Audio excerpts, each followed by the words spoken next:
আমার মেয়ে কলি, পরে আমি 6 মাস পেটে রেখে গেছিলাম। 7 বছরে খালি ইমুতেই দেখছি।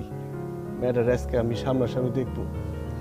আমার মেয়ে আমার দেখে কি পরিমাণ খুশি হইব আমি চিন্তা করতে পারতেছি না বন্ধুরা। আমার অনেক খুশি লাগতেছে, আমার কান্দন আসতেছে, কিন্তু এটা কোনো কষ্টের কান্দন না, এটা আমার খুশির কান্দন। চলেন সরাসরি ওর লগে কথা কই। আসেন।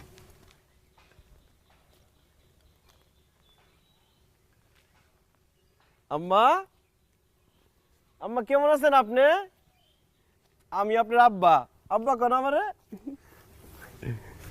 ও মা, আপনি কে? আপনি আমার আব্বা হইবেন কেন? ও মা, কোন জায়গায় এখন বেড়ে আমার আব্বা বলতে কয়?